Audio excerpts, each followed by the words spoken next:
the Theosophical Society of Minneapolis. I have a rather unique background with theosophy as well as with astrology and with the culture of India. I started reading the books of the Theosophical Society back in the early 70s. So the works of Blavatsky, Annie Besant, Ledbetter, and all the other early writers. And I actually made my first visit to India in 1972 when I was still a college student. And on my second trip to India in 1978, I visited Adyar and the headquarters of the Theosophical Society near Madras. And I had some insights and powerful experiences under the banyan tree, which is very famous and very big there. But in the course of my many travels to India, I came across many great astrologers. And the astrology of India fascinated me because it had so much spiritual depth, as well as the ability to predict events in the future quite accurately. And being born in the West, in California, and learning Western astrology first, it took me a few years to really convert over to the Vedic system. And over a period of a few years, I dropped the Western system completely, and I took up the study and practice of Vedic astrology. And I've been practicing Vedic astrology full-time as my main source of income and profession since 1991. So it's more than 30 years now that I've been doing it full-time. And as with anything in life, the more you practice anything, the better you get. And the more experience you have to understand all these obscure rules and regulations and the insight to resolve contradictions, which always come when you study a very, very complex system. So I'm going to share a short PowerPoint presentation so you can have something to look at. Can you see that now? Yes. It says you can see this PowerPoint, Jyotisha, the Spiritual Astrology of India. And somebody has already asked me, what does that word mean? So slide 2 says, Jyoti equals light, not just the physical light which emanates from the sun and stars and heavenly bodies, but the light of consciousness, which is carried by these physical light rays and even frequencies and rays that are beyond human vision. So we have all these frequencies that are infrared and ultraviolet, cosmic rays. So Jyoti represents the light of consciousness, which is carried by all these different frequencies. The word Isha means Lord in Sanskrit, the ancient language of India. And it also means knowledge or science, according to some people. So this compound word Jyotisha means the light of God, or the light of the Lord. So in contrast, the word astrology is made up of two Greek words, astrologos, the wisdom of the stars, or the knowledge of the stars. But here, it's the light of God, a different context and perhaps a broader perspective on the connotations and the ramifications of this study. In India, everything has a divine origin, so astrology is included. And the ancient stories, the Puranas of India, state that in several cases, the creator of the universe, called Brahma, wanted to share this knowledge with living beings, including humans. So he had a messenger who was named Narada, a celestial sage, and he had the title of Brahma Rishi. Brahma means God or godlike, and Rishi means sage. So he was a sage who had the attention and the awareness of Brahma, the creator.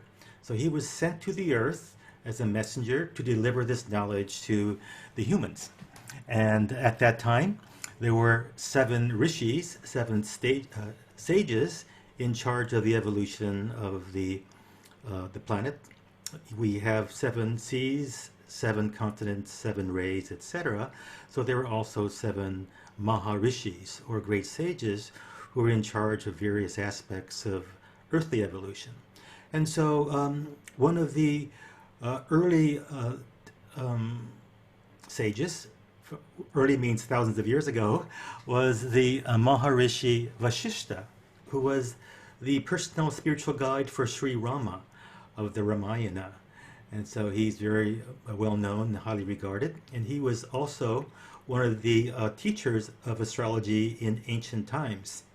He had a son whose name was Shakti, which means spiritual power, energy. And the grandson of Vashishta was the Maharishi Parashara, who's now considered the grandfather of modern Vedic astrology, or Jyotisha. Modern means maybe several thousand years. And in contrast, the Western system was developed in Europe, and it came to its present form about 150 years ago.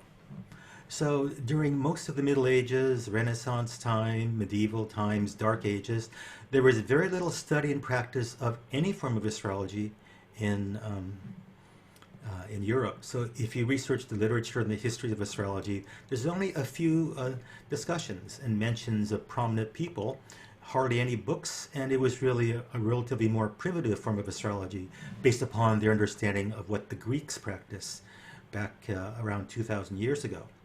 Anyway, Parashara wrote a big book called Brihat Ora Shastra, which means the big book of astrology, and that's still studied today in India, and the translation is also available in India.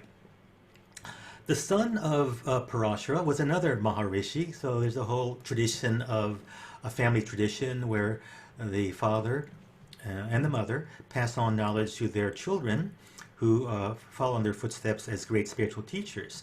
So Vyasa was well known. He was the compiler of the Vedas, the Upanishads, the Bhagavad Gita, and perhaps several dozen other significant scriptures, the Brahma Sutras, Manu Smriti, and many other things that are just remain today integral components of Vedic culture in India. So he himself was an astrologer, and and then there were other astrologers that were more or less contemporary with Vyasa,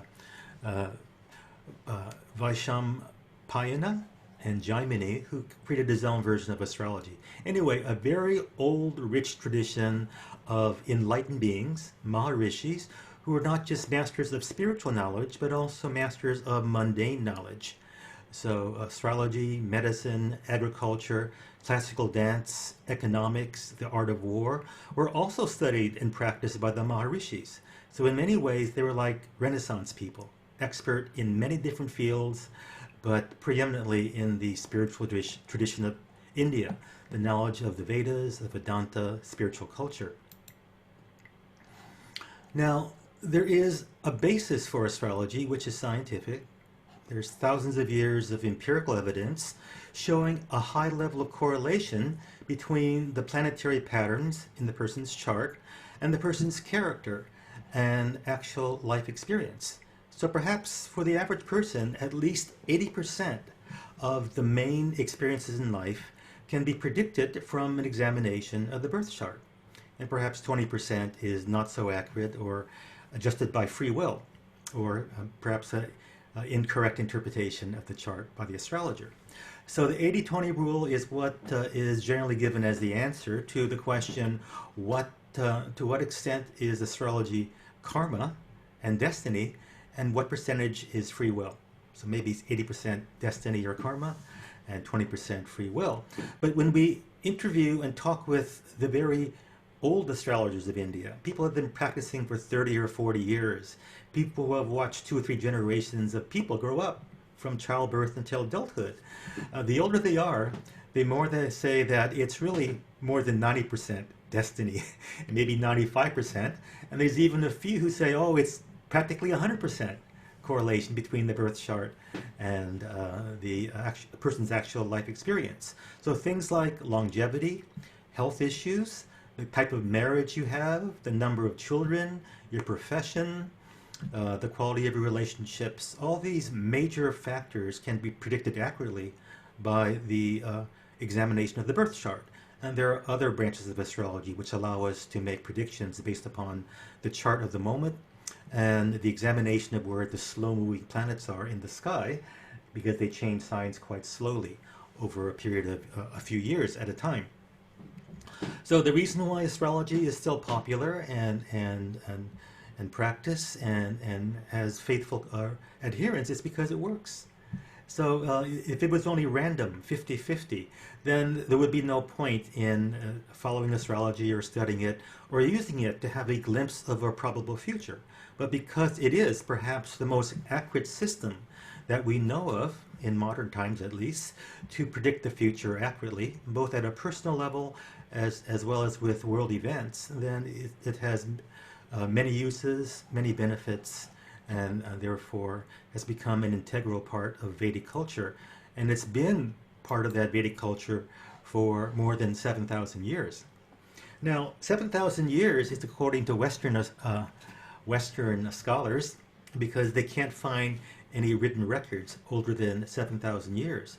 But in India, the oral tradition was much more important, as well as being coexistent with the written tradition. So there are many oral traditions which talk about the existence of the earth thousands of years ago, hundreds of thousands of years ago, millions of years ago. So yugas, manvantaras, kalpas, Kali Yuga, the current age of darkness, is supposedly 420,000 years in duration, and we're only into it about 5,000 years. So the oral tradition of India, which was the most authoritative source of its history, has indicated knowledge and the records of things which happened many, many thousands of years ago. And so there are always skeptics who are trained in science, but Albert Einstein, a very respected scientist, said it's the height of arrogance to have an opinion about something which you have never studied. And he also said at some other time, God does not play dice with the universe. But when I was growing up, every year or so, every few years, scientists, including some notable Nobel Prize winners, would buy a full-page ad in the New York Times saying astrology is just pure superstition and people shouldn't believe in it, they shouldn't follow it, it's not scientific at all. But when a journalist interviewed a few of these people, scientists, not a single one had studied astrology. So, but they use their weight as scientists and academics to belittle astrology, a topic which they hardly have any knowledge of, let alone studied and compared on a scientific basis. But the people that do study it tend to come around and to see that it is very useful, and it's based on very substantial principles which are repeatable and which are very, very useful as well. And then there's another story. The astronomer Edmund Halley, who discovered the comet named after him, once was speaking negatively about astrology, and his colleague, Isaac Newton, supposedly said to him, Sir Halley, I have studied the matter and you have not. So once again, we have two eminent scientists, world famous, or at least famous in their area, who had different opinions. One had studied, others had not. So, and some historians cannot verify that this was in relation to astrology. But astrologers like to quote this as justification for scientists actually studying and practicing astrology. Now here on this page we have a few terms which are the Sanskrit names for the 6 branches of Jyotisha, also known as Vedic astrology. So it was the duty and the requirement of all Brahmins, the priestly class of India, to study astrology. So there was a branch, you had to study all 6, not just one. There was Gola, or spherical astronomy, Ganita, mathematics, Jataka, the study of birth charts, which in the West we know is astrology, Muhurta, the selection of auspicious times and dates for initiating something important, like leaving on a long trip, the inauguration of a president or prime minister, a date for marriage, a date for conception. All these things would be supported and advanced if an appropriate time was chosen, which matched up with the qualities desired by the person initiating a project. The 5th branch of astrology is prashna, which means question. So if there's no birth chart available, and somebody comes up to the astrologer and just asks a question, then the astrologer will just look up the chart of the moment and tell the person what their question is, as well as what the answer was to their question. So there are many astrologers in the southwestern state of Kerala who practice this and have developed their skill to a high degree. So they can practically answer any kind of question at all very, very accurately just by casting a chart for the moment with various means. So I was quite fascinated by this branch of astrology, so I thought maybe I can learn this too. So whenever somebody called me on the telephone to ask questions or make an appointment, I would note the time and I would calculate a chart immediately on my computer, which just takes a few seconds because of software. And then I would be able to tell them what their question was and what the likely outcome would be for their question. So I've proven to myself thousands of times that when a question arises spontaneously in the course of a conversation, then a very accurate, specific, detailed answer can be derived at from just the chart of the moment. So this is also called Horary Astrology in the West, the chart of the hour, and it's sort of like divination, like the I Ching or tarot cards. You throw the pennies or the yarrow stalks, and you get a trigram, and you interpret that as a form of divination. So there are many forms of divination, but astrology uses divination based upon the current location of planets in zodiac signs. And because there is this very exact correlation between the planets in certain signs and the question and the answer, then we can say there is something tangible, which is the anchor point, which correlates with the question and with the answer. So this idea of synchronicity can be proven over and over again by the practice of prashna, this fifth branch of astrology. And then the sixth branch has two options. One is nimitta, the interpretation of omens. Usually the astrologer sat under a tree outdoors. In India it's very hot, so the astrologer didn't have a room or a hut. He would just sit under a tree or an open place, ranchero. And when people came from a certain direction, when dogs walked from the left to the right, when crows flew across the sky, when somebody dropped something, if somebody was limping and carrying something, it all had meaning. So there are many textbooks which allow the astrologer to learn the general interpretation of very specific omens. And then with the development of intuition, then there can be a direct interpretation of brand new omens and things which aren't in textbooks. So omenology, the interpretation of omens as and how they match up with the person's questions and what the outcome will be and what the future of that person will be, is also considered a branch of astrology. But the other option for the sixth branch is samhita, the prediction of world events, who's going to win the election, the price of gold, interest rates, war, comets, tsunamis, earthquakes. So there are some astrologers in India who specialize in this. It's really a specialty because it takes a lot of study and preparation and analysis to make predictions accurately concerning world events. One of my great teachers, Dr. B.V. Raman, who was the editor of the Astrological magazine, the largest magazine on astrology in the world, he would produce an annual issue in January of each year with predictions for the entire year, including earthquakes and war and economics and things like that. And he was about 60% accurate for the entire year as far as earthquakes and weather patterns. So that is much, much better than any weather service for any government, where they have a whole team of academics and PhDs and a big budget and supercomputers. So he was able to predict things just by himself with pencil and paper in his personal study. So it just proved the concept that with practice and with analysis and gathering more and more data, you could make amazing predictions about world events, including election of world leaders. One of the main differences between the Vedic system and the other systems, including the Western system used in America and Europe, is the use of a different zodiac. There are actually two zodiacs used by astronomers around the world. The Sidereal Zodiac is based upon the idea that groups of stars form a constellation, and a constellation is identical to a zodiac sign. And this is what's used in astronomy around the world for thousands of years. It's the original zodiac used by ancient cultures all around the world and still used today in India for the calculation of birth charts. In contrast, the vast majority of Western astrologers, which means Europe and America and Australia, use a different zodiac. And this once again became popular less than 150 years ago.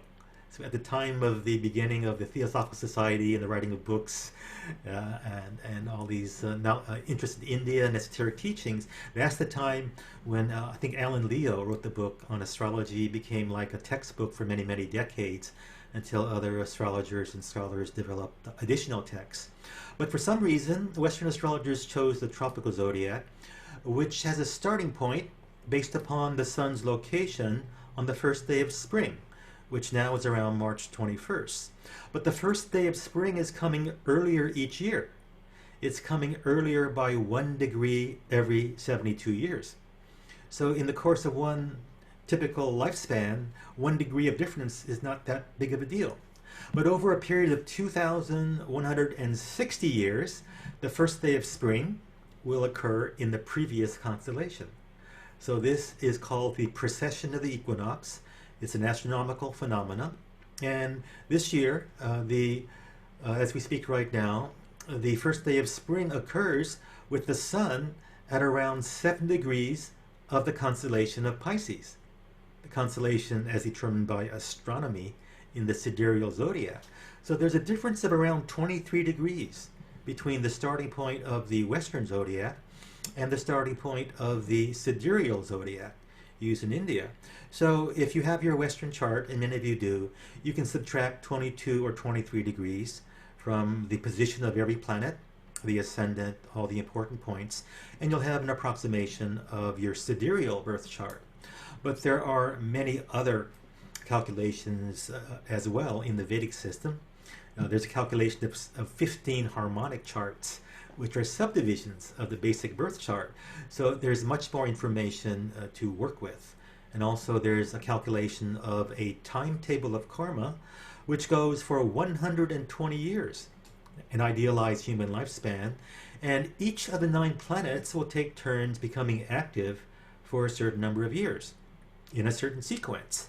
So according to the strength or weakness of a planet in your birth chart, then you'll have more support in an easier time or more struggles and challenges during the karmic cycle of that planet. And the starting point for that, for any particular planetary cycle of karma, is based upon your birth time. So there's a lot of variability with birth times that determines which cycle comes first. And the second major variable is how strong is each planet in your birth chart. That's entirely variable. So we have 2 big variables, which cycle comes first and how strong the planet is. And we have some fixed patterns or calculations, the calculation of 9 cycles of karma, going for a total of 120 years, and these cycles having a fixed duration and coming in a fixed sequence. So it's a combination of structure and some variability. So the difference between the starting point of these 2 zodiacs is called the Aya Namsha, which is simply a Sanskrit word which means difference. So when we're calculating or converting from the Western chart to the Vedic chart, we get an exact number, which is between 22 and 23 degrees, depending on how old you are. So that's something which perhaps is one of the main differences between the Western and the Vedic. But there's also a big difference in orientation to life between Western and European Christian culture. In India, the Brahmins studied the Vedas, but there were considered 6 main branches of Vedic knowledge, which all Brahmins were supposed to study. So Kalpana is the study of rituals, offerings, chantings, and procedures. Vyakarana was the grammar and structure of the Sanskrit language, which is very formal, very systematic, very scientific. The proper pronunciation of words, including mantras.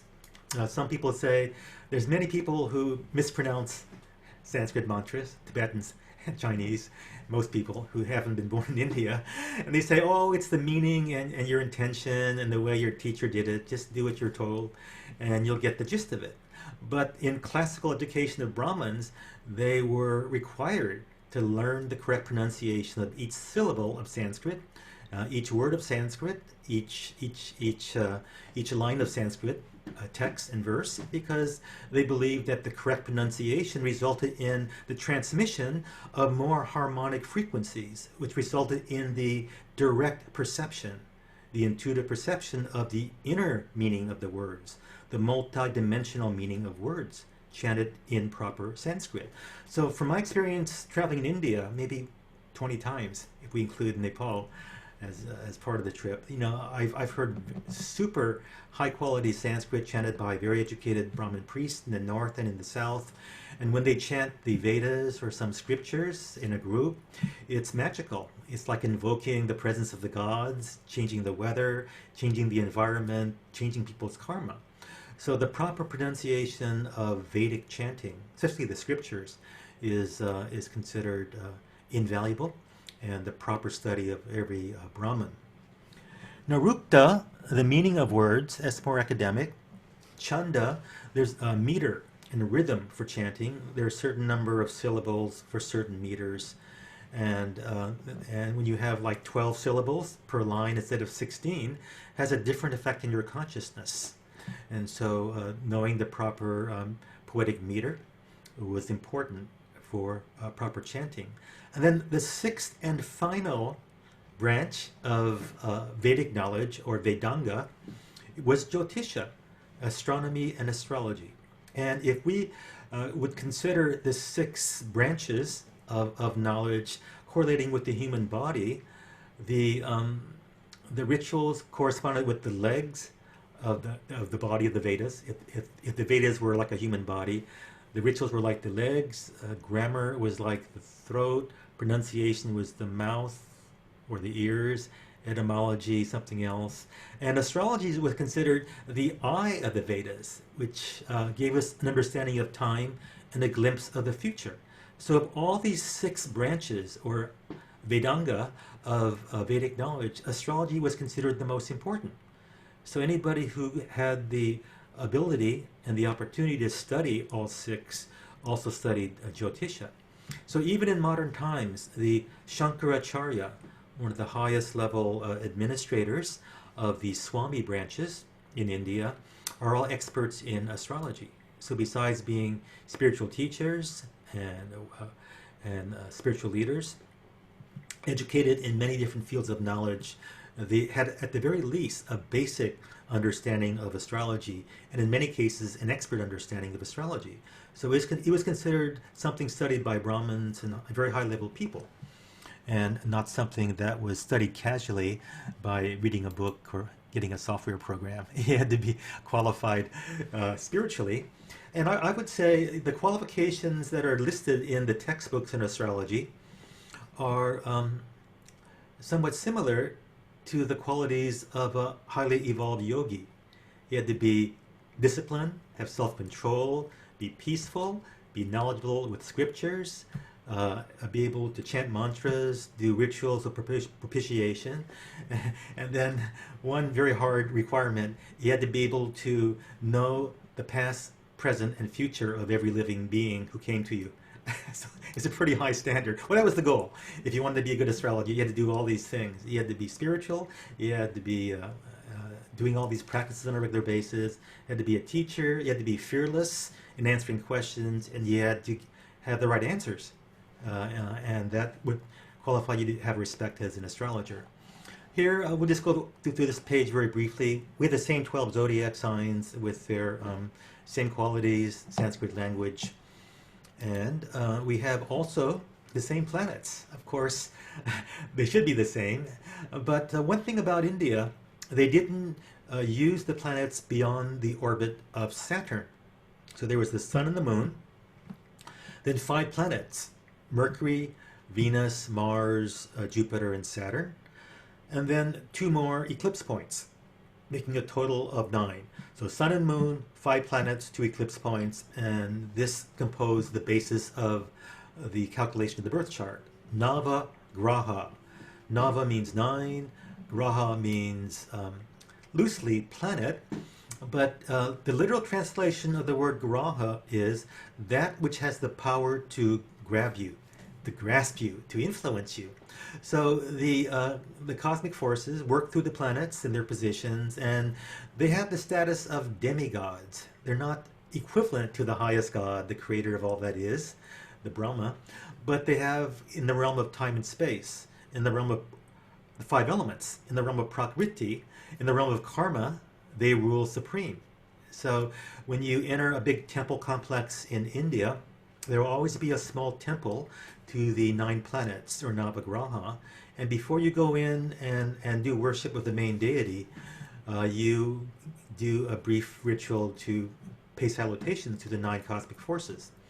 There's always a Ganesha statue, the elephant head god, who represents divine knowledge and the remover of obstacles, and the aspect of divine grace coming through knowledge.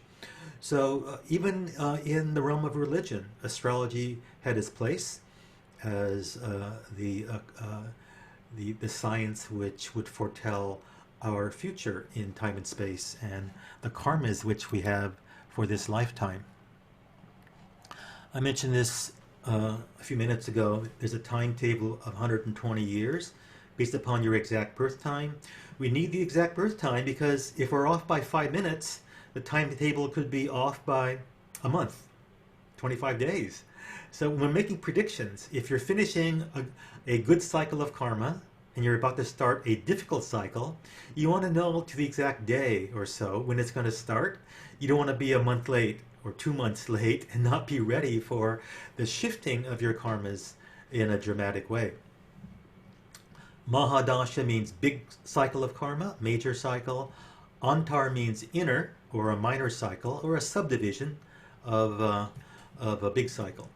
And Bhukti is a subdivision of the Antardasha. These are just technical terms, but if you ever have an astrology reading, you might come across these terms, because many of the software programs don't give you a complete translation into English.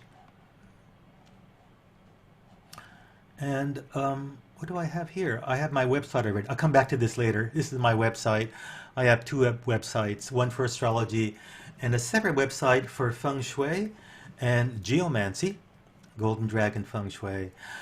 Before I had them combined, then my feng shui practice really took off in the last few years, so I decided to have a separate website focusing on feng shui and working with earth energies and with the spirit world, which is what Tao Geomancy is about. And I will have some courses planned, 7-day certification course, webinars, weekend courses. I prefer to teach live, but if it isn't possible, we'll teach on Zoom. And so you can contact me and be on a mailing list for any kind of thing in the future. But I'll come back to this at the end of our presentation today. Here we have an example of a Vedic birth chart. And I think this was for September 21st, 2021.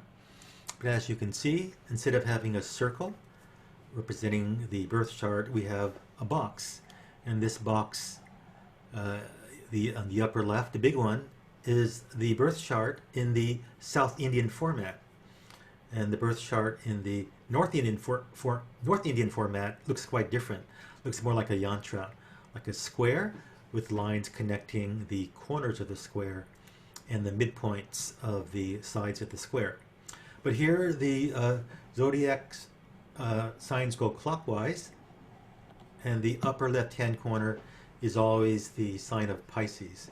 So it's a whole different context for depicting the birth chart.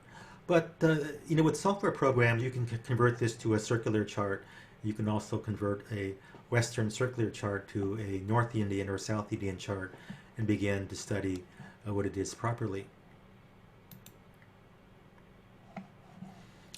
And this is what I talked about earlier, the timetable of karma.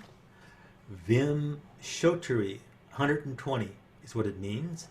Mahadasha, big time cycles, and Antardasha, minor cycles. So we have a calculation. So in this case, for this birth chart, the Saturn cycle of karma came first. The first 15 years of the person's life was a Saturn cycle. The next 17 years, from age 15 to age 32, was the Mercury cycle. And the next cycle, 32 to age 39, was 7 years of the south node of the moon. And you have to have some understanding of astrology to appreciate that. And that is the end of the technical part of my presentation. Just a very brief summary and the highlights of the history of astrology, why it's different from the Western system, and this way you have the beginning of some understanding of what it's about. But I think what's more important to talk about is the value of studying astrology, the value of having an astrology reading. When I began to travel through India and meet Vedic astrologers in various cities and towns and near ashrams, I was really astounded at the accuracy of their predictions. Without asking any questions, they could just look at the chart and make amazing predictions. So I remember very vividly one astrologer I met in Mumbai, on the northwest coast of India, the biggest city in India. And he looked at my chart. I just walked into his office and he did a quick calculation. And he started saying things which were true. He said that I was wearing contact lens, but he said, your right eye is not as strong in its vision as your left eye. And that was true.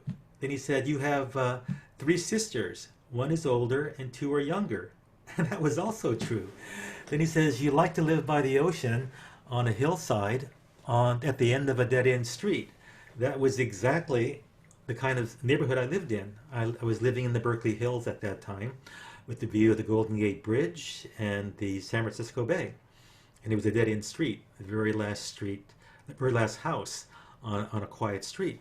And he said many other things about my education, my future prospects, my interests in life, and things like that. So I was quite amazed that this total stranger who only looked at my birth chart was able to say all these things accurately about my life. And I had never met a Western astrologer who had the same level of ability. And after meeting many, many astrologers in India, as well as practitioners in America who practice Vedic astrology, I became quite convinced that this Vedic system intrinsically was more accurate.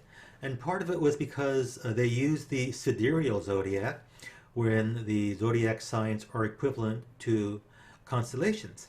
And when you think about it logically, it makes a lot of sense that stars are the source of energy and influence, and not just one sector of the sky, which is always changing, with stars being in that sector for some years and then no longer in that sector, which is the basis of the Tropical Zodiac. So it made much more sense that stars, which were emitters of light, and the rays of light with different frequencies, different parts of the galaxy and other galaxies, would be the sources of influence for us. And so after some period of transition, I gave up the practice and study of Western astrology completely, and I converted over to Vedic.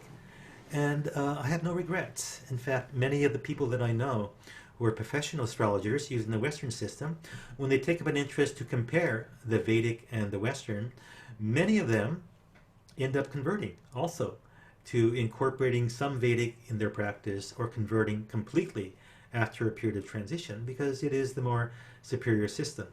It would be much easier for me to practice Chinese astrology because my family is originally from China, and Chinese astrology is a part of the practice of feng shui, which I also do. But when I compare the results of Chinese astrology or Tibetan astrology with Vedic astrology, there's just no good comparison. The Vedic astrology is superior as far as character analysis, as far as psychology, as far as the prediction of future events, as far as the understanding of past life karmas, which are the underlying causes of most of our choices in life. So there's also a branch of astrology which is used for medical diagnosis. Each of the planets and each of the zodiac signs And each of the 27 stars, which overlap the 12 zodiac signs, correlate with a part of the body, an organ, one of the 5 elements, and other things. And by even a cursory, brief examination of the birth chart, we can determine, without a photograph, without any questions, a person's body type, their general health, their general prospects for longevity, what types of diseases they're prone for, and what are the underlying causes, which might be physical in nature, poor diet, lack of exercise, poor lifestyle. It could be emotional in nature. It could be a past life karma, which is worked out involuntarily. It could be something spiritual. It could be wrong beliefs. But through an astrological analysis, we can have a very, very accurate understanding of what the underlying causes are for disease. So most of the Ayurvedic physicians in India know some astrology, or even quite a bit of astrology, and they use astrology as a complement to their pulse diagnosis and for their tongue diagnosis and the skin and all the traditional factors for examining the physical body for discovering the underlying causes. So a very strong link between Ayurveda, the 3 body types, Pitta, Kapha, Vata, the doshas, or the imbalances of an element, and once again, the periods of time when a person is more susceptible for illness and for disease. And also for somebody who is currently ill, we can look at the person's chart, we can look at their timetable of karma, we can look at the transits of the slow-moving planets, which move slowly across the sky, and make an accurate prediction about when they might recover, if the recovery will be full or partial, or whether they'll pass away sometime in the near future. So prediction of lifespan is also possible and can be very, very accurate if people are curious about that.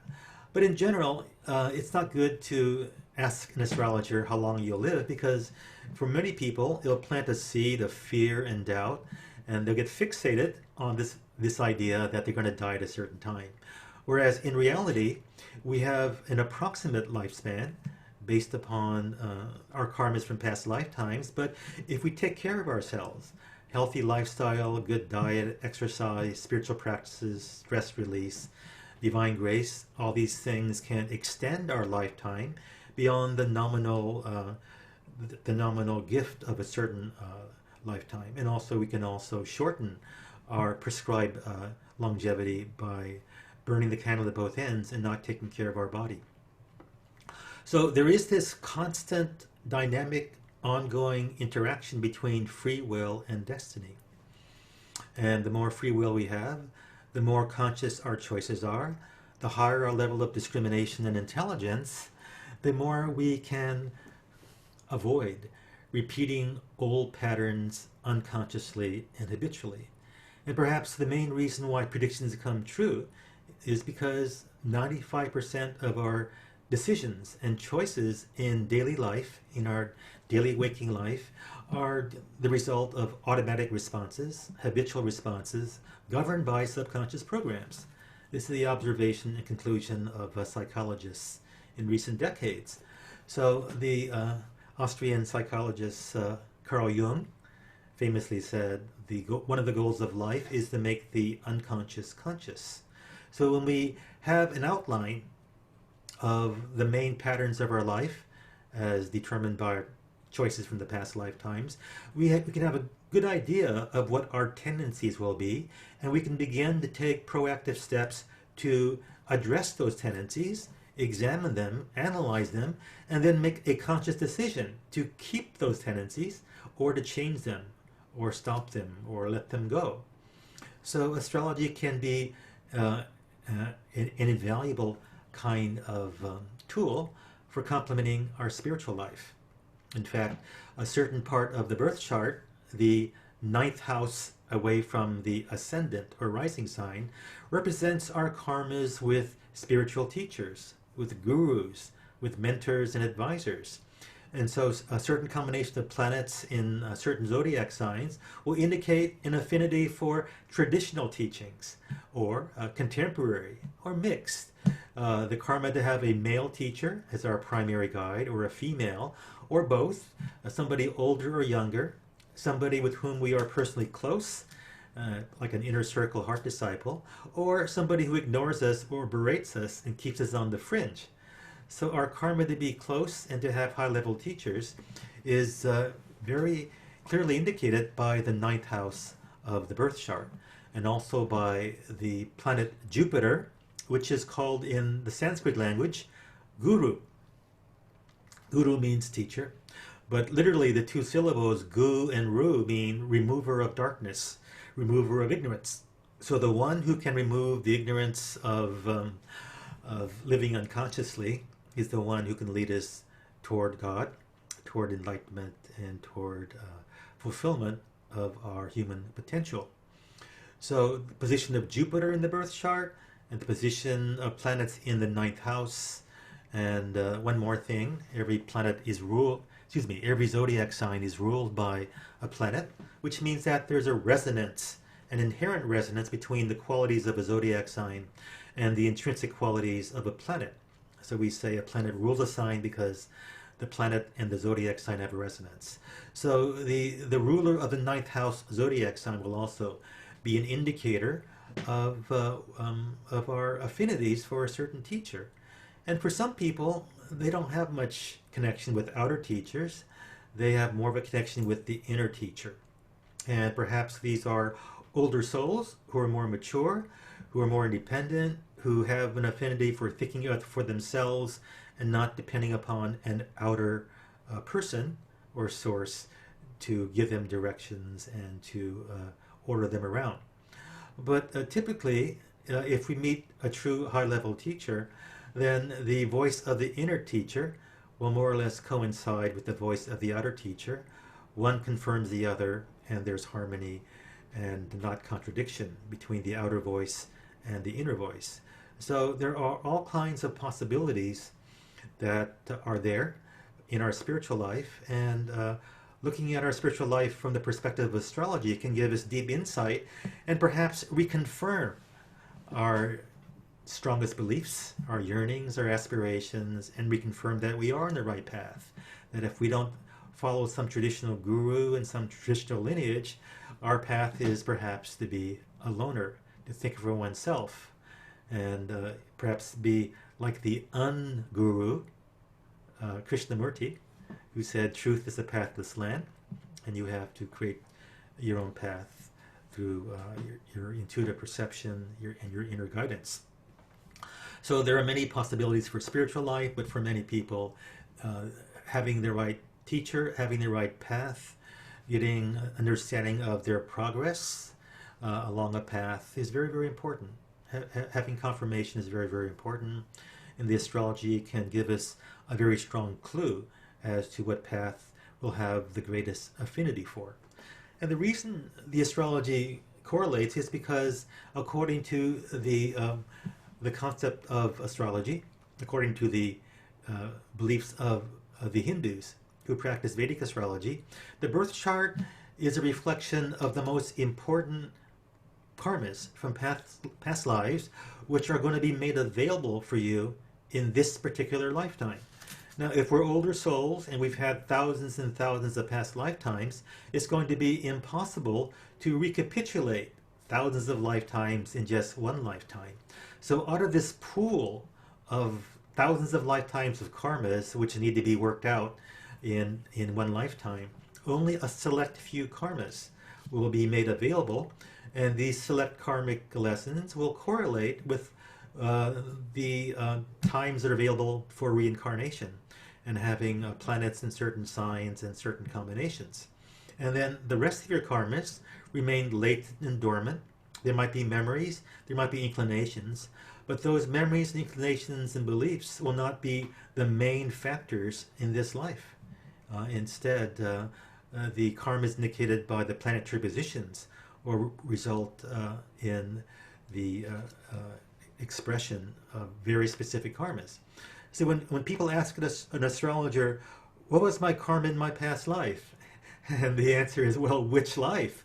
Well, the life you have now is the life that God has given to you, through the intermediary of spiritual masters and the lords of karma, to have a certain set of experiences, a certain set of life lessons, which are possible with this family, with this country, with this time period, and with this set of constellations activating certain samskaras, certain mental tendencies, certain opportunities. And so some karmas are awakened in sequence, and some karmas remain dormant and latent, but yet we're aware of them at some level, but they're going to have to wait for fruition. And I'll just say one more thing before we take a short break, and that is there is a common belief in India, and verified by great yogis who are clairvoyant, that after one passes away from this world, after they leave the body, then the soul goes through a period of transition, rest, meeting people, getting some lessons. But at a certain point in time, it's time to reincarnate. So the soul is called and escorted by spiritual masters of long standing into the halls of karma, and they meet with high-level spiritual beings known as the lords of karma. And there's a discussion and a review of the most important things from recent past lives, and the discussion of opportunities for reincarnation. So if you choose one life, you'll be born in a certain kind of family, certain economic status, certain gender, certain culture, certain religion, and you'll be able to work out certain karmas in that lifetime.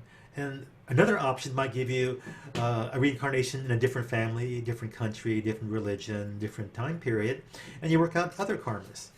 So the soul, in collaboration with its spiritual guides and counselors, will end up making a choice to reincarnate in a certain time and place to work out certain karmas.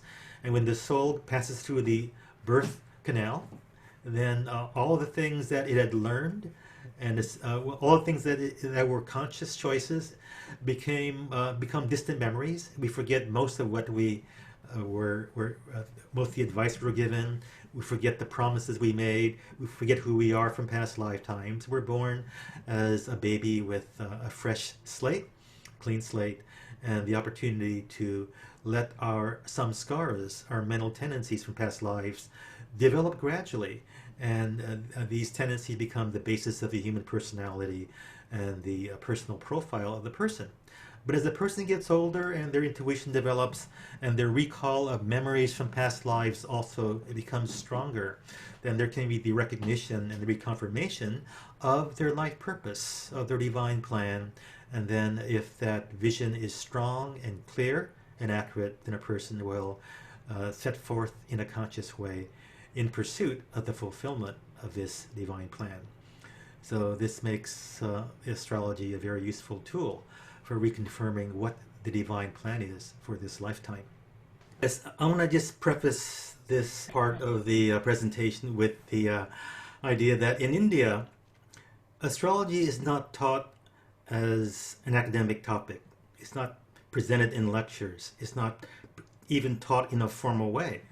So traditionally, the teacher would get an idea from something that happened that day, or some topic, or some point, some rule, and have that as a starting point, and have that be the entry point into a much deeper discussion of astrology, of the life of the questioner, of life in general, philosophical topics, and how astrology can be used effectively and practically to really answer important questions in life. So when I teach in person, typically I'll ask everyone before I make my presentation, why did you come here and what's your most important question for today? And I make sure that I answer their questions specifically before the evening is over. So at this time, I've finished with my formal academic presentation, and I would invite you to ask any question on any topic related to astrology, and I'll try my best to answer. Okay, so I have a question. Now, I saw something in one of your listings. It's like poetic chanda. It reminds me of chant. And so I'm wondering if there's, and I have a music degree. So I'm wondering if Gregorian chant kind of came out of that. And also our hymns, like we have some called common meter, like Amazing Grace, how sweet the sound that saved a wretch like me. I once was lost, but now I'm found, was blind, but now I see. So that's an 8-6-8-6 meter. That's called common meter. And I'm wondering if there's some kind of convergence with astrology and like chant and music, common meters. Is there some kind of connection there? There is, but they're also studied as different topics. So studying the Vedas and chanting properly in the proper rhythm is a separate study from astrology. But the 27 constellations, which overlap the 12 zodiac signs, each correspond with a raga, which is a musical scale. R-A-G-A is a raga. So if you ever listen to classical Indian music, there are some ragas for the morning, some for sunset, some for activity, some for midnight meditation, like that. So according to where the moon is, it's in a different constellation every day. Then if you play music in a certain raga or scale, it will actually help to heal certain parts of the body and balance the elements represented by the organs of that body. But Chandas is like how many syllables per line of verse. So, for example, in the Bhagavad Gita, there's a certain rhythm. There's one verse near the end. Sarva dharma parityaja mamekam sharanam vraja aham twa sarva papebhyo mokshaya shami ma shucha. So you can see there's a little bit of rhythm there. And very often Bhagavad Gita is sung in a musical way and not just chanted like the way I did. So when you chant in a certain meter, it affects your perception of the meaning in a different way. Cool. So there's a link, and it's a Right. complex link, and you have to study some music and study some astrology and study some Vedas to understand how deeply the link how deep the link is. It's not a casual kind of link. It's a complex link, but there is a linkage there, Okay. but it's multi-layered. Sure. As is most music, actually.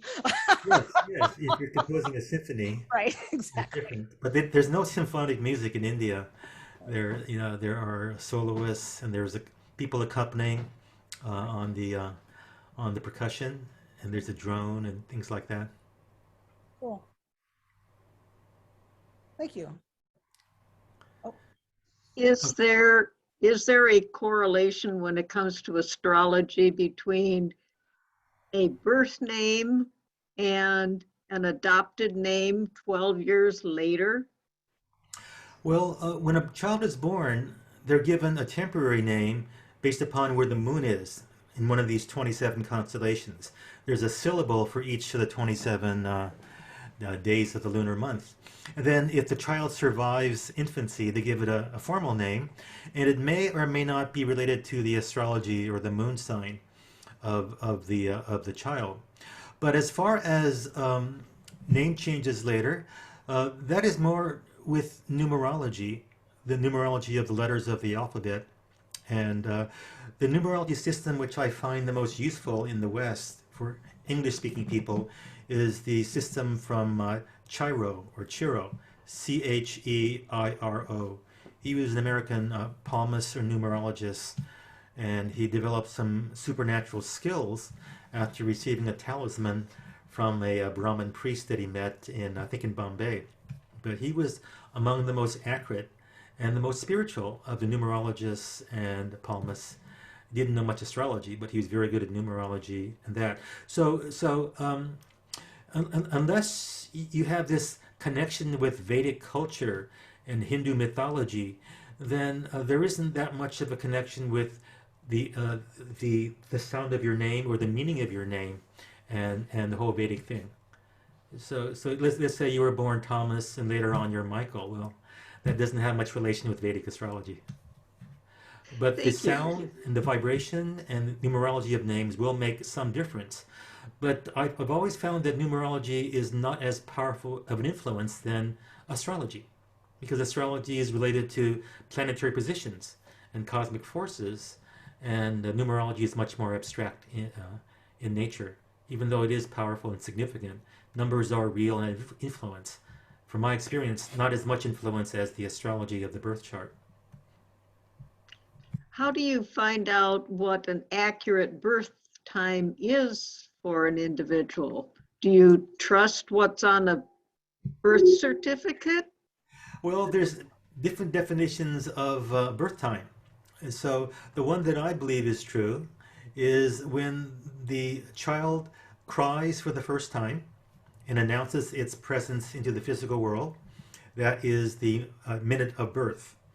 Now, other people will record the birth time as the crowning of the baby, or the cutting of the cord, or the laying of the baby on the earth, on the ground for the first time. The baby's touching Mother Earth.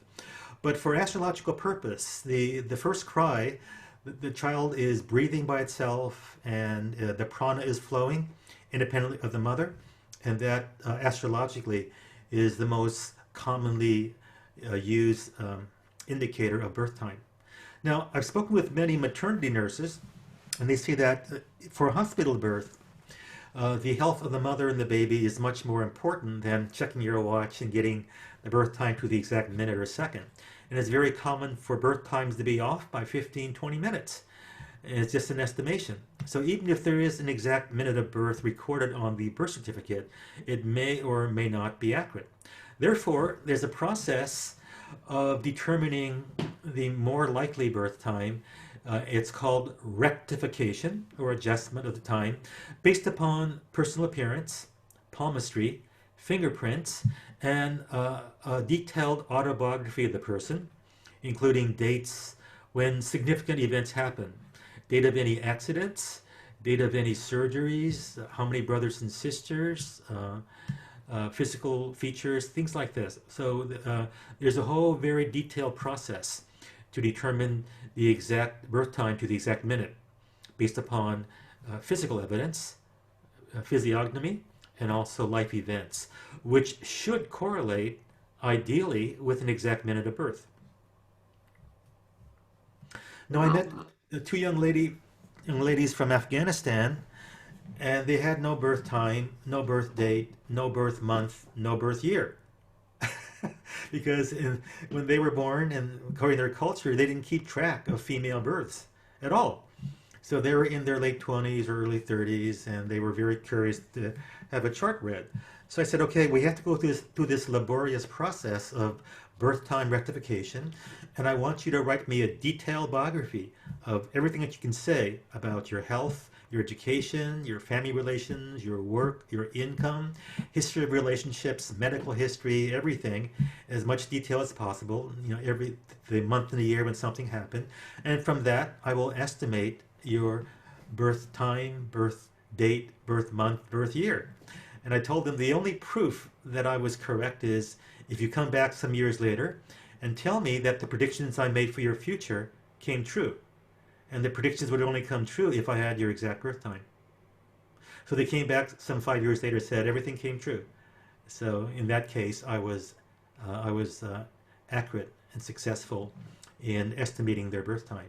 But it's a very laborious process, because when you change a birth time by 1 minute, everything changes. Like many things change simultaneously. So we have a whole different paradigm, whole different look, and certain things are no longer verified. Other things are verified more accurately.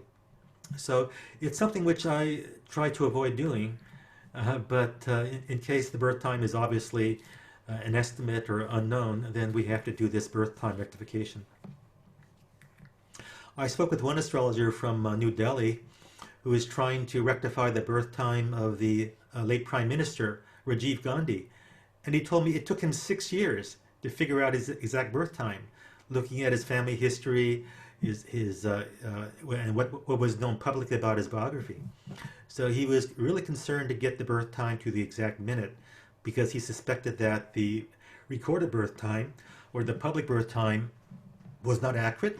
And sometimes in India, people will give a different birth time or different birth date just to throw people off, so they won't be analyzed too much. And the astrologer might use the periods of vulnerability of a person to render harm, or give that information to somebody who's a political opponent who wants to hurt that person.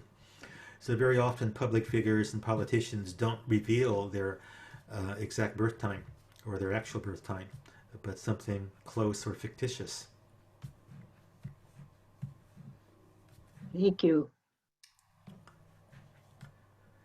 Yes. Any other questions? Where is a good place to learn Vedic astrology?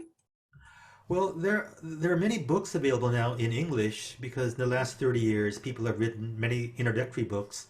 And when people ask me, what book do you recommend? I say, well, just browse through the internet or go to a bookstore which sells books on Vedic astrology, and you decide for yourself because the information is the same in all these books. What is the meaning of a planet?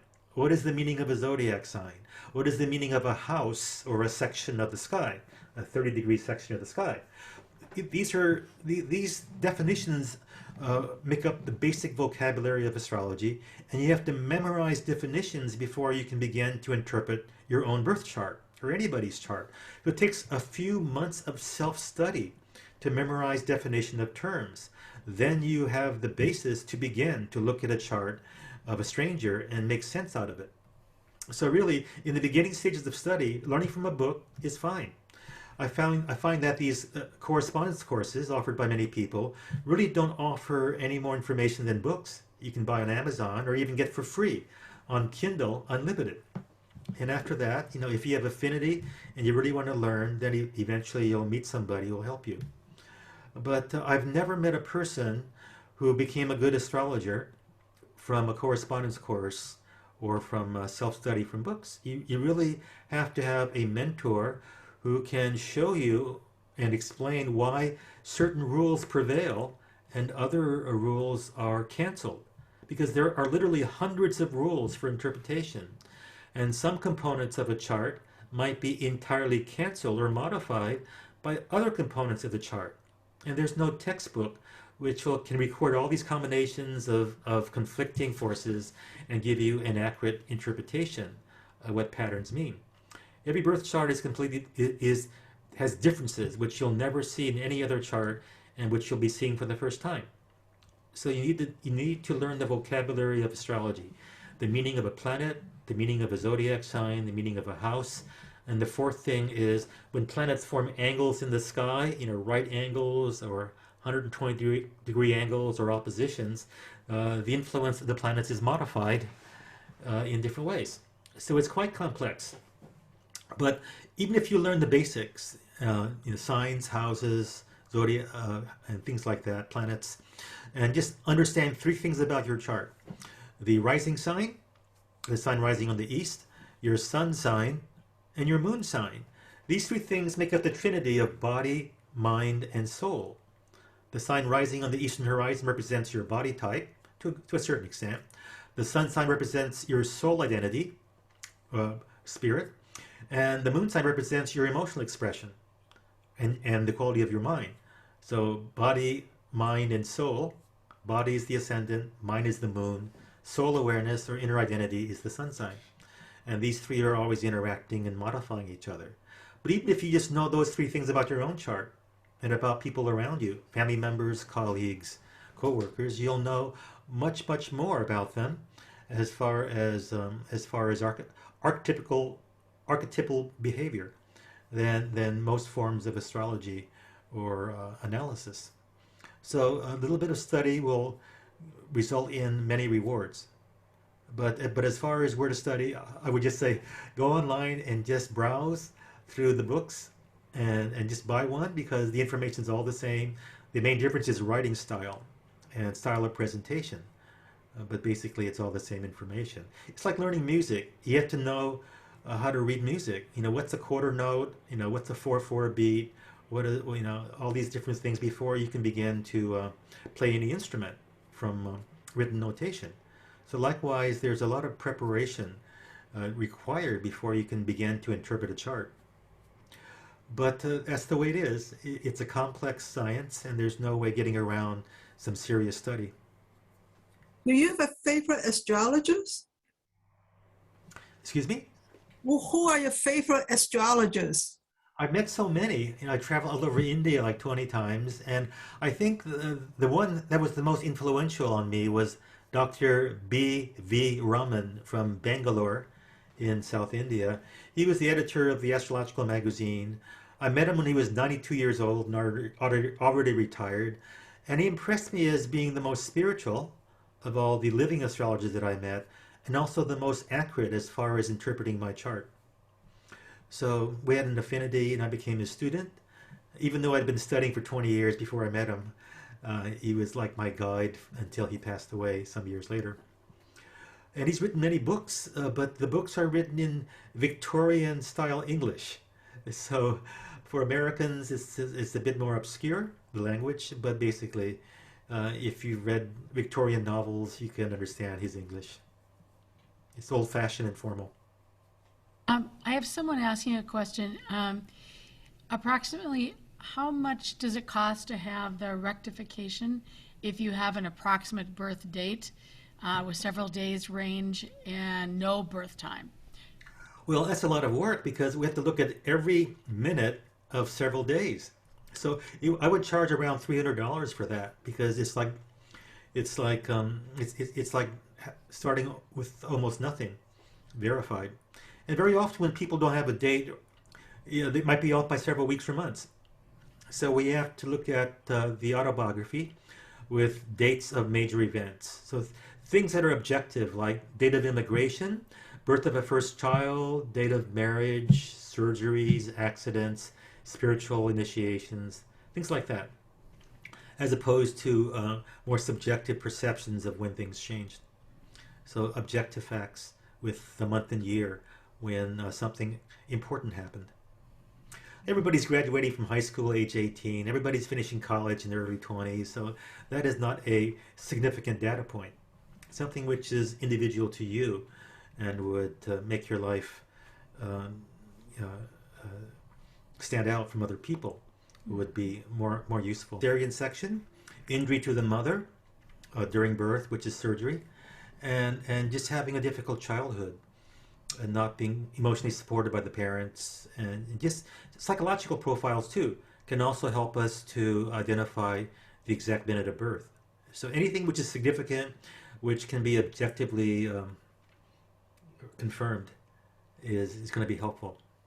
So we look at the physical factors, the emotional factors, psychological factors, the social factors, relations with parents, with siblings, if there are any, being raised by grandparents, being left alone a lot.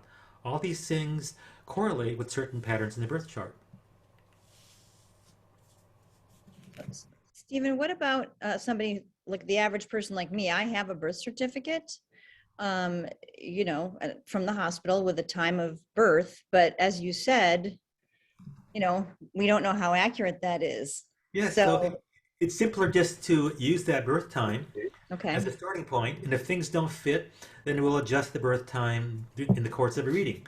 So instead of going through the whole rectification thing beforehand, we'll just do it as needed if certain things don't fit.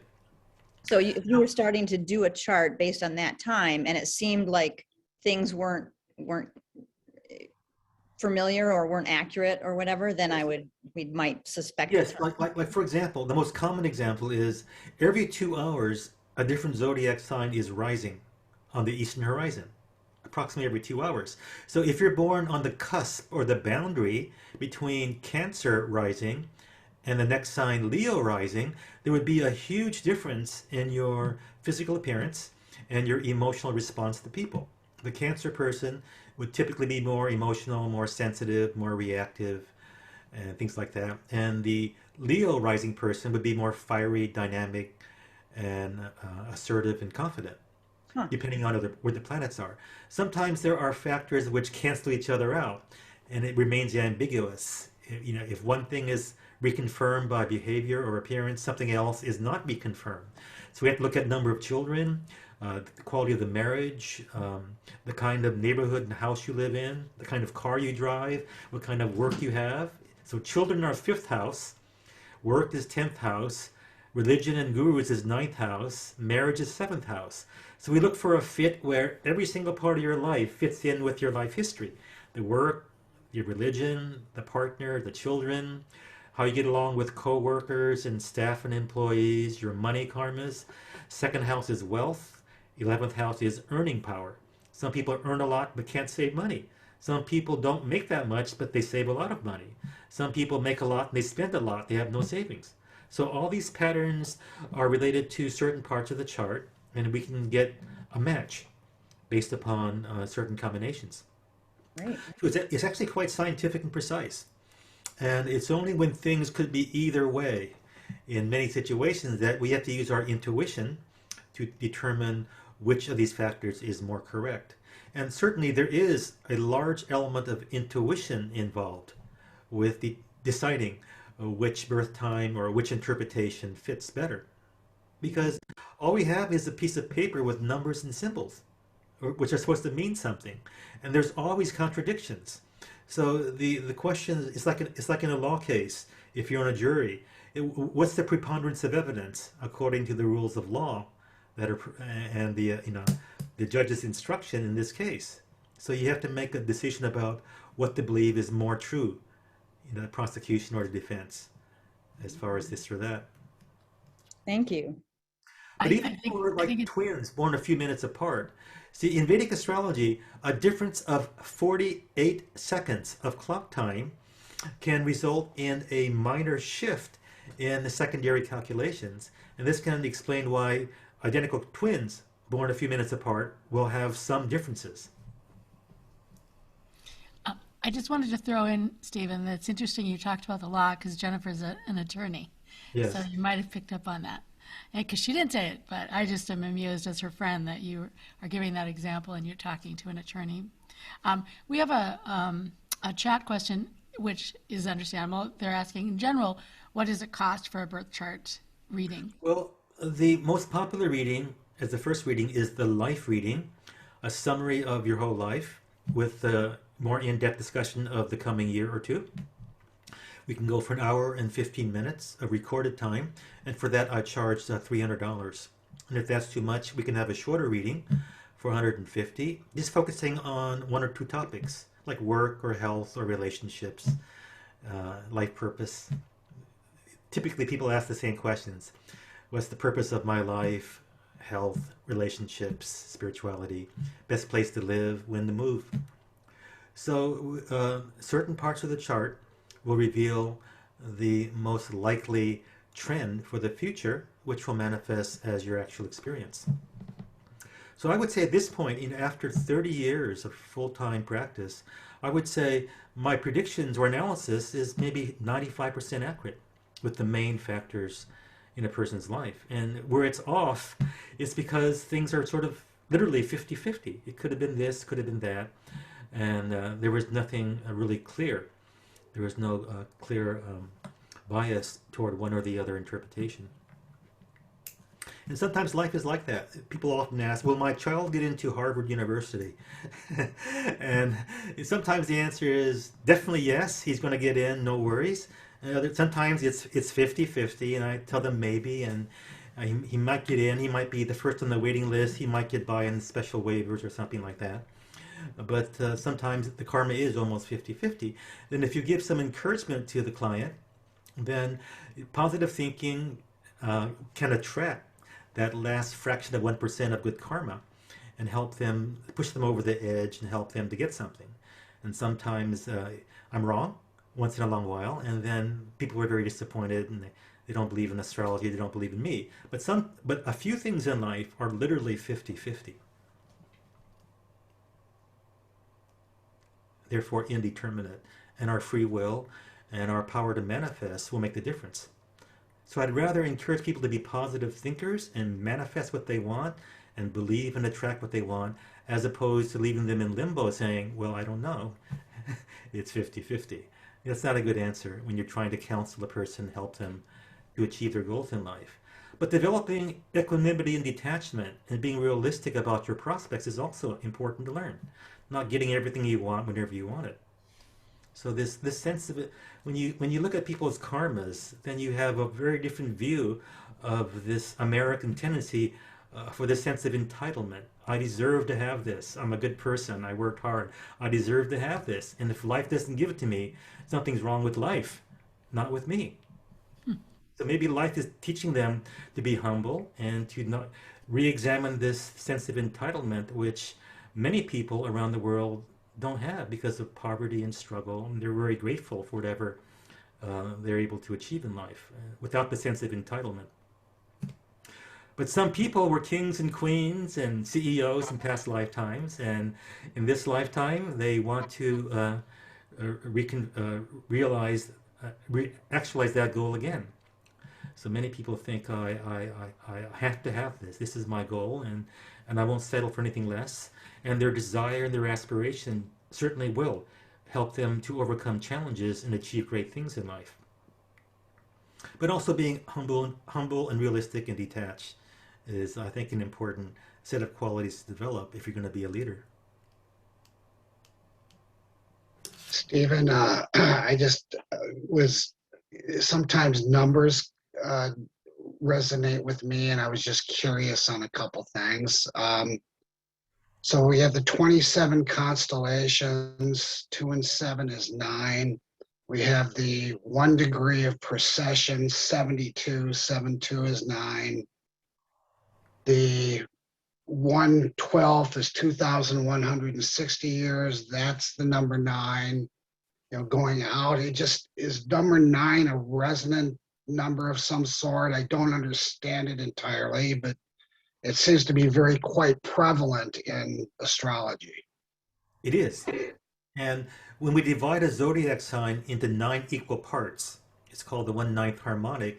That is the most important secondary chart to analyze for subtleties about character, about spiritual life, about human relationships. So of all the harmonic charts, the 1/9 is considered one of the most important. So there is a link between numerology and significant time cycles and subdivisions of time. But it's not primarily numerology. It's a combination of these numerological principles with the empirical evidence that these numbers actually correlate with something changing in the outer universe. Thank you. You also mentioned Jupiter as a planet of enlightenment or something. I didn't quite get all of it, but Jupiter is called Guru in Sanskrit. I mean, that's the literal name for the planet in okay. astrology. And Jupiter correlates with number 9. Oh, wow. So Okay. in the Vedic numerology, which was promoted by Chiro, this American palmist, number 1 stands for the sun. Number 2 stands for the moon. I was wrong. Number 3 stands for Jupiter. I misspoke. Number 3 is Jupiter. Number 4 is the North Node or Rahu. Number 5 is Mercury. Number 6 is Venus. Number 7 is the South Node of the Moon. Number 8 is Saturn. And number 9 is Mars. So that's the most popular system of Vedic numerology, which I use when people want something based on numerology. And it seems to work very, very well as far as, as choosing, not so much for choosing dates, but for choosing names and addresses which resonate with a positive number for a person. So numerology is used as a complement to astrology, but not as a standalone equivalent to astrology. It's much easier to learn numerology and just use your intuition and find these correlations. But astrology is like layers upon layers upon layers of hundreds of combinations you have to juggle in your mind all at once. So because there's more data, and the data is correlated with planetary positions, and these vectors, these energy from certain direction and combinations is something which is really based on physics as much as on numerology or more subtle and more abstract types of factors. You mentioned when we pass, there's a period of time where we are coached by karmic masters or karmic lords of whatever. Is this on a specific planetary body? Is this in a spot? I guess. I think most human souls, most Earth humans are earthbound. They have so much karma with the Earth that they end up being in the subtle dimensions of the Earth plane. Other people might be star seeds. They might be visitors from other planets and star systems, or angels who have taken incarnation to help humanity through this perilous phase of human history. So, if they're really evolved starseed kind of souls, they might go back to a different, like where the Pleiades or the Venus or somewhere where they have very strong connections. But most people, I would say the vast majority, are in some higher astral plane. And it all depends on their level of consciousness and their affinity to the earth plane, their attachment to the earth plane, and the level of evolution and the spiritual level of the teachers they have the most affinity with. Because if you have a strong personal connection with a high level teacher, that teacher will guide you through the inner planes and take you to a place where you can review your life lessons and rest and prepare for the next incarnation in a much more conscious way, as opposed to be a wandering ghost and wandering around for hundreds and thousands of years, wondering what happened after you did, and just lingering around your death site or grave site and just being mischievous. So if you've been around cemeteries and battlegrounds and places of massacres, there's a lot of wandering ghosts. And these are souls who died violently and unexpectedly, and they have no idea what happened, and they're lost. They can't rise into light, follow that tunnel of light to a higher dimension, and be in a place where they can really make sense out of this whole system of of soul evolution. So a lot depends on the individual soul. I mean, there are general rules, and there's a setup, but there are exceptions too. That's my understanding from my personal experience and just observation, and from reading things that seem to resonate as being true. Thank you. So when we reincarnate, do we have the opportunity to pick other densities or other planes of structure that we can come into? Yes, in theory, yes. We have the option to choose where to stay in an astral plane or to reincarnate. But according to the Hindu Vedic spiritual philosophy, taking a physical human birth gives you the best opportunity to accelerate your soul evolution. Everything is happening in slow motion in time and space in the physical world, and everything is much more intense. Suffering is more intense, and pleasure is more intense, and we can really work through our desires much more efficiently in a human body. But if you're more of an ethereal kind of person, certainly you can work out your desires and your karmas without taking physical incarnation. So if you're near the end of the journey, if you're near the end of the road and you don't want to be reborn again into this earth plane, it's quite possible you can just finish your karmas without physical incarnation. You can just be a higher level soul assisting others indirectly or energetically, as opposed to being reborn again in a human body. So it's all individual, and you have to decide where you stand. Jennifer, you had a question about destiny. Yes, well, and we've been kind of touching on it a little bit here. I just was shocked by your 80-20 discussion, your 80-20 rule discussion, which when you said some masters actually think that it's more 90 or 95% destiny and only 5% free will. That was kind of a shocking statistic to me. I just had this assumption that we have a lot more free will and at just a greater percentage of our experience is due to free will. So I'm just curious about that. It was unsettling to hear that, and I don't know whether I should. I felt the same way as you 30 years ago when I began to practice astrology. I thought, well, the more intelligent, the more spiritual you are, the more control of your mind, the more free will choices you make.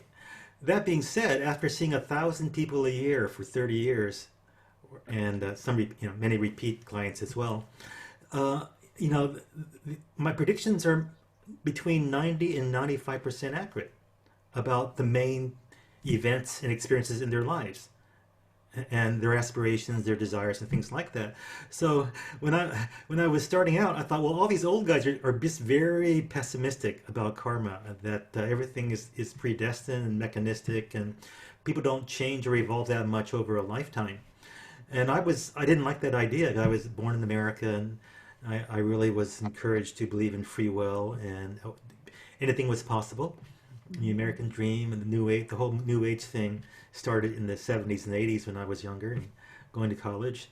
So I was really, really inculcated with this idea that anything is possible. And then, as with the passing of time, observing generations of people grow up, I became more and more like these old astrologers from India, just saying, well, it's most things in life are more or less predestined. Now, once I met this lady from New York, and I didn't know who she was, so I looked up her name on the website, and she was a success coach, and she taught seminars to celebrities and politicians on manifesting what whatever you want in life. Everything is free will, and we can manifest anything, and it's quantum physics. What you think you can create, and we have total control over our lives. So I said, you're this semi-famous person teaching seminars on how to manifest your reality and acquire your goals. But why are you calling me for an astrology reading? Well, she said, well, I have a problem getting clients. And I said, well, isn't that an example of karma, that you have all these beliefs and aspirations and skill and talent, and yet you're struggling to get clients? And that struggle is indicated in your birth chart by a combination of Saturn interacting with the moon. That almost always results in some degree of self-deprecation, self-doubt, self-judgment, and difficulty opening up and trusting people. So you might say all the right things and have all the great teachers and be charismatic and credible in your presentation, but if there is some subconscious pattern of self-doubt and unworthiness, that's going to affect your ability to manifest. And I told her that. And this is an astrological pattern which correlates with struggle about money and success. And But okay, well, let me just throw something out. So if recognizing then, or admitting that our subconscious is set by our karmic, the planets and whatever, that we're kind of set in a mold for this lifetime, and we're going to experience it this way based on the stars and the energy and the formulas and everything. But if we so there's no, I am a student of law of attraction. I am into the high vibrational chanting, and the higher your vibration is, the more you attract more, and of whatever, I love all that stuff. And but recognizing there's a large part of me, more and more I'm recognizing there's a large part of me that I am not aware of, that does have control over me. And that's everything in my subconscious. And so I'm just wondering if you become aware of that and you start asking the right questions and diving in with self-reflection and question and cultivating whatever the silence and the ability to hear whatever you hear or sense whatever you sense with the right questions, can't you? Even with that, with any kind of individual effort, I would still be destined to have certain things happen. No, the Maharishis of India always encourage people to exercise free will, intelligence, discrimination, to be positive, do good things, and aspire toward greatness. That was always their teaching. It was never to be fatalistic and pessimistic and look at life as just being karma working itself out. That being said, even serious, committed spiritual practitioners, people who are very intelligent and highly evolved, develop very slowly over a period of decades. That's my observation. I have friends from college days, and they've been with the same teacher and the same practice, and just devoting their life to spiritual practices and enlightenment. And they've only changed a little bit over many decades.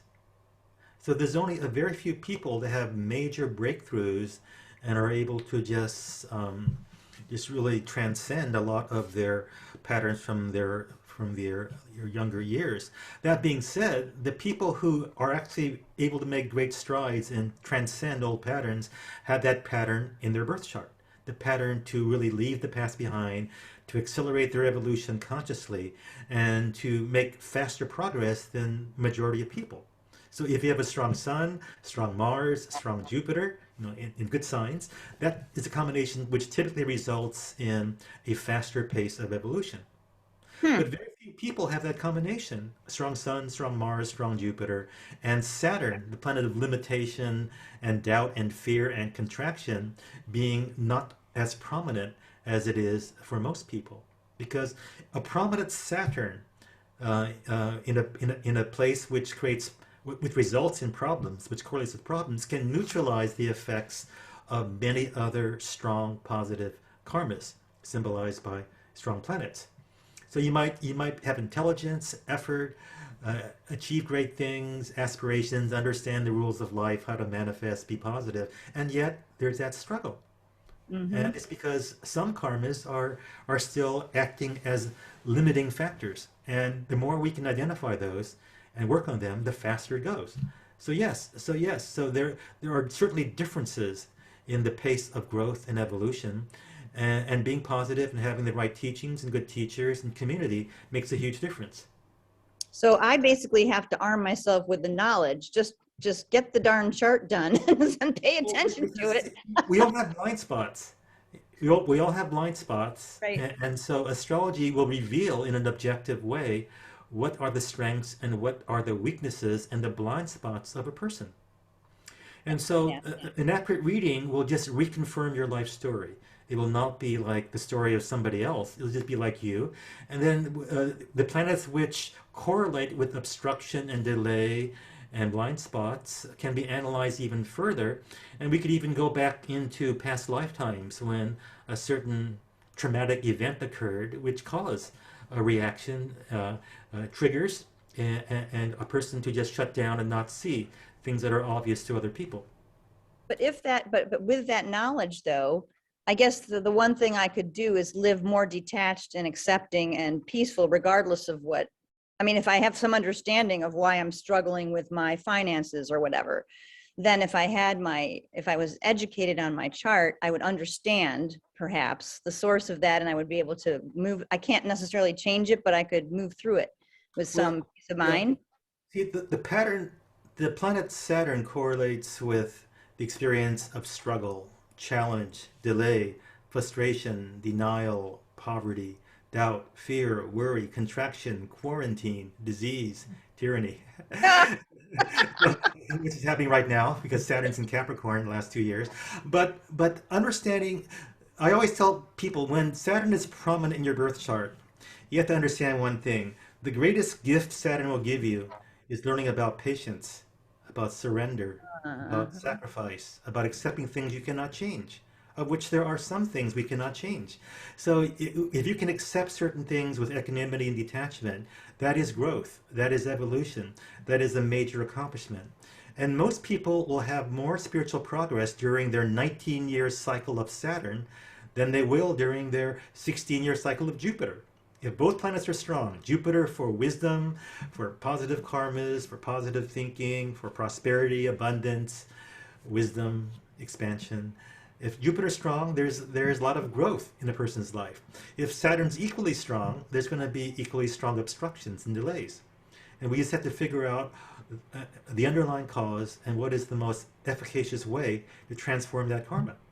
Because if everybody has strong planets, which can be recognized and used as leverage to overcome the struggles in life, the challenges represented by weaker planets, which represent actions, karmas from past lifetimes, which correlate with this astrology pattern. So it's not that the planets cause things.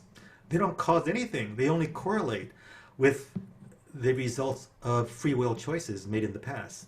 So in any given moment, we have free will to do whatever we want, theoretically. At the same time, we have limitations which are the result of choices, perhaps bad choices, made in the past. So free will and then limitation concurrently. So we have to continue to exercise our free will, discrimination, intelligence, at the same time recognize what might be the best solution for the obstructions, karmic obstructions we still carry forward.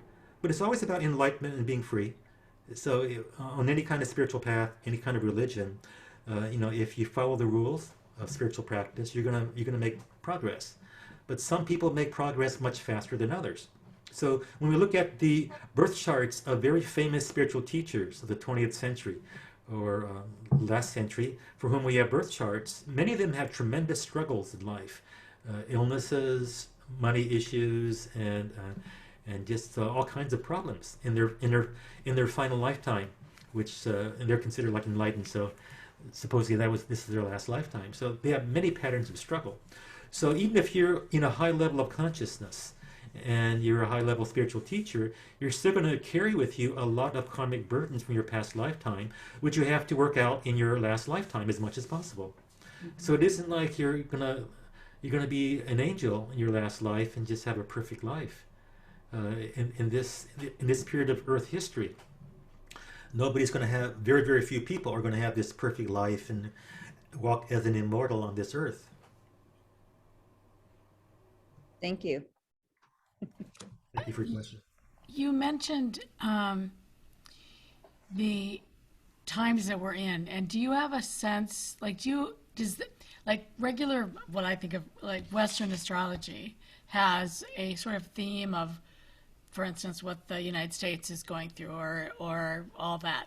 And does this have that same kind of more global energy reading? Yes, well, the combinations of Jupiter and Saturn have the most influence over the business cycle of the planet and of the individual.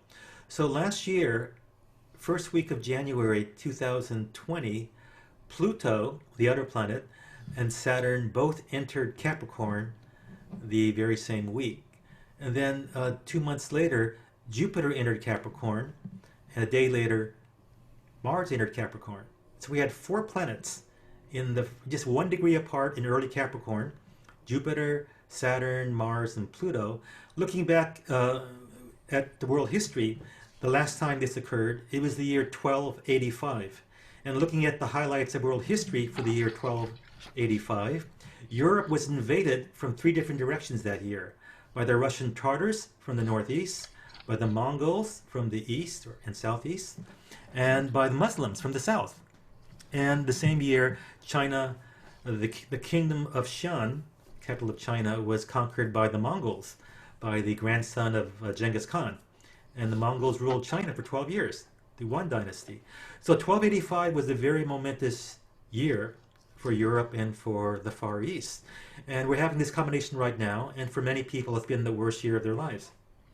And Saturn, in its negative aspect, when it's combined with Pluto and Mars and a weak Jupiter, all in Capricorn, resulted in fear, doubt, worry, disease, quarantine, desperation, restriction, imprisonment, tyranny, and all these negative things. It's been one of the worst years in world history. And it coincided with this combination, which has not occurred since the year 1285. So I think it's not until Saturn enters Aquarius, April of this year, that we'll have a respite for a few months, only for 3 months. Then Saturn will go back into Capricorn on August the 3rd. So there's going to be a final battle for control of the world during the second half of this year. And then January of next year, 2023, Saturn will enter Aquarius finally and stay there for several years. Aquarius is a sign of reason, logic, science, human rights, liberty, freedom, independence, and holding people accountable for their tyranny.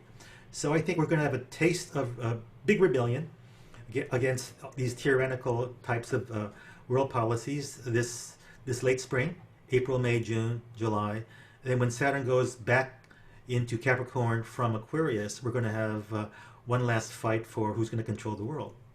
And then maybe we'll bottom out end of this year, and next year, when Saturn enters Aquarius, the sign of the new age, we'll have a fresh beginning and a reset for whoever is still alive after all these things that have happened. Thank you so much. So there appears to be an exact correlation between Jupiter entering Capricorn and Saturn entering Capricorn. When Jupiter entered Aquarius, end of March of 21, that's when Florida and Texas and a few states began to really rebel against the mandates and declare a lifting of the quarantines and restrictions on business. And Netherlands followed. And then a few months later, when Jupiter entered Capricorn retrograde, then more lockdowns starting October of 2021. So as soon as Jupiter changed signs for the better, things seem to improve in many parts of the world.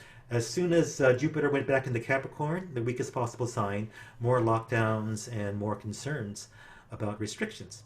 So there appears to be an exact correlation the last 2 years between lockdown and movement toward more freedom of movement and really following the science instead of arbitrary policies which don't make any sense based on science.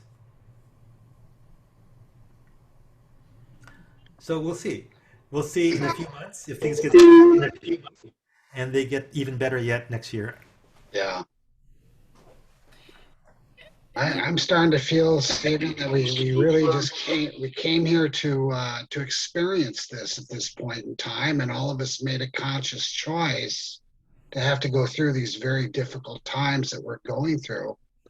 I wish I knew why I picked it, but it's been painful to watch. It's been painful to be in, and you just kind of wonder if it's going to get more. I like your concept that we might see some enlightenment here next year. Dr. B.V. Raman was consulted by both Winston Churchill and Adolf Hitler during World War II through secret emissaries because he was able to predict months in advance the progress of World War II. And of course, being a British colony, he was somewhat rooting for the British, even though many Indians were rooting for the Germans to beat Britain and liberate India from being a colony. So there were both sides in India during World War II. Indian people supporting either side. But interesting that it's well known that Hitler believed in astrology and he used astrologers and the occult and things like that to control people and to predict the future. But he heard that Dr. Raman was the most accurate, so he sent secret emissaries at nighttime to get Dr. Raman's opinion about the course of the war. So the British had to reciprocate and keep track of what Hitler was doing. So they also consulted with Dr. Raman. And most politicians in India will consult with several astrologers to get an edge, get an idea of what their prospects are for re-election.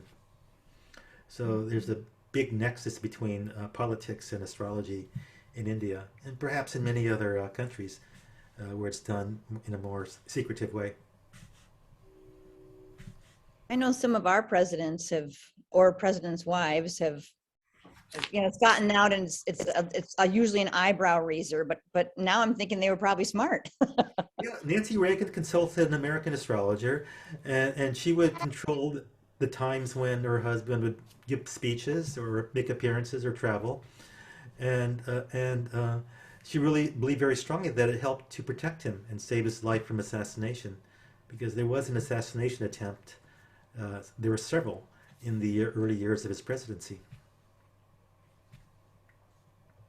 How do you spell this astrologer that was consulting with both Hitler and Churchill? Yes, he had two initials, B as in Bangalore, Okay. B as in Venkataraman, BV, and the last name is Raman, Raman, BV Raman.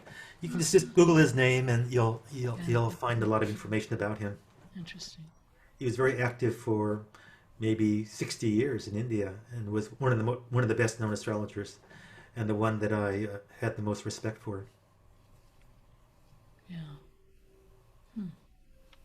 Well, we are at 9:09. Wow, time just flew by, didn't it? Does your knowledge of these mechanistic-like patterns in the charts change your view of humankind in any way? Or maybe do you think it ought to inform how individuals think about their own lives and who are what they really are? Well, people like to believe in free will, but when we look at their actual lives, they just repeat their old patterns over and over again, not only in this life, but perhaps in many past lifetimes. And I like to remind people the only reason my predictions come true is because people are repeating patterns from the past, unconsciously and habitually. And it takes quite a bit of effort to change these habits and beliefs. 95% of our decisions in daily life are subconscious programs, according to psychologists who've studied this extensively. So if that's the case, where is free will being exercised? And So yet you said that the fastest way to evolve as a soul is to take physical form. But you're just saying we're really pokey about it, even if we're in physical form. it appears that way. Yeah.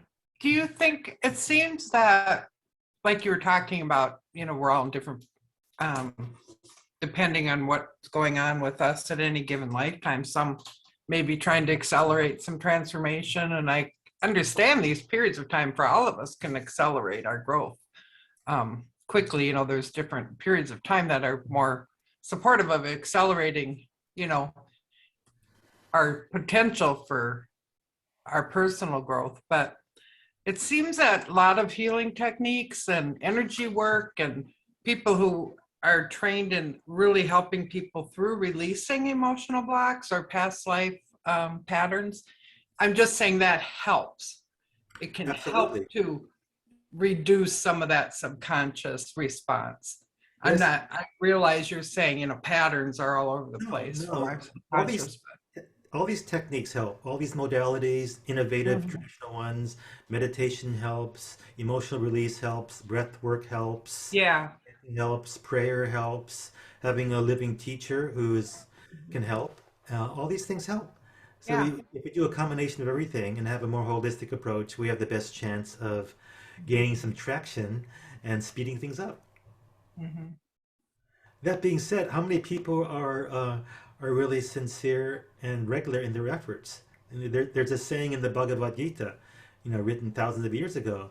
Out of 1,000 people, only one person is seeking God. Out of 1,000 seekers of God, one finds the spiritual path.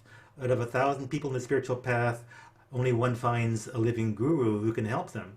Out of 1,000 disciples of a living guru, only one attains enlightenment.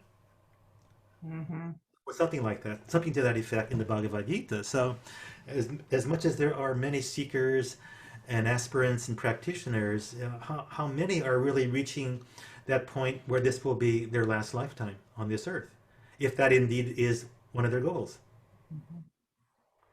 So we have to look honestly at what's happening around us, and base our conclusions on our observations.